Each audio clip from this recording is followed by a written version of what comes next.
દીવા રહેવું છું. સતીભાઈ આવેલા છે. બહારથી દવાઓ મંગાવેલી છે. ભાઈએ મદદ કરેલી છે બ્લડની. ભાઈ હોસ્પિટલમાં દાખલ કરેલા છે. એ લોકો આવેલા છે.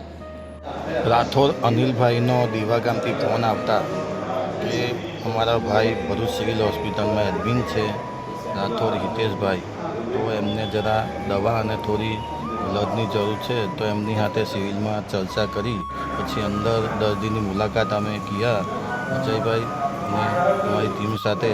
તો ત્યાં દર્દીની મુલાકાત કરી તો ત્યાં દર્દીને જોયું તો દર્દીની ઘણી બધી પરિસ્થિતિ ખરાબ હતી. ત્યાં અમે એમની સાથે ચર્ચા કરી, ત્યાં અમને એમની માતા જોડે બી વાત કરી. ત્યાં અમને જોયું કે દર્દીની પરિસ્થિતિ ખરાબ છે, તો દર્દીને અમે બ્લડ અને નાની મોટી સુવિધા બી એમને સહયોગ કર્યો છે. તો